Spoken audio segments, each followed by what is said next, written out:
Oberlin recently received a wonderful gift of 6 flutes, and the most special amongst them is an ivory one-key flute by Richard Potter.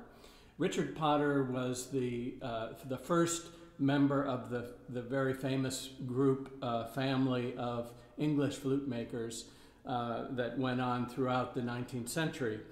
Richard Potter actually began building around 1750, and the 2 experts who have evaluated this flute, Tony Bingham and David Shorey, both think that it is very early. They both say circa 1750.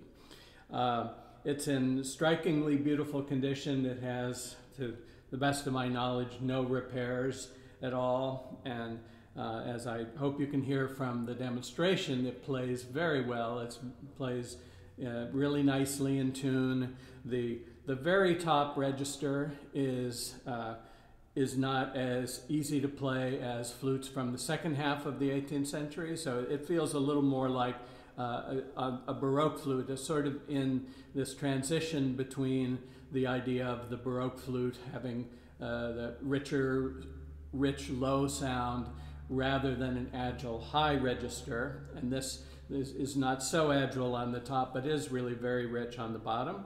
The pitch is right around A430.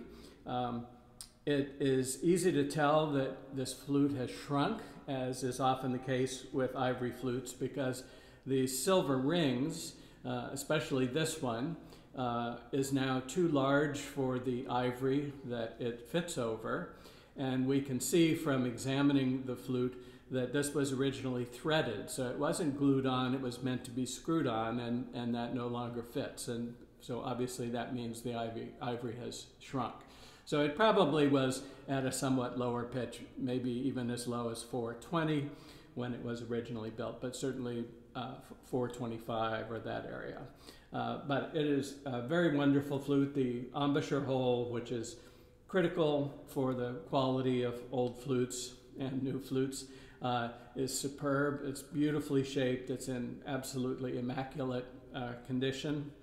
So we're very lucky to have this, and we send our thanks to Janet Bernstein, who donated this flute to Oberlin.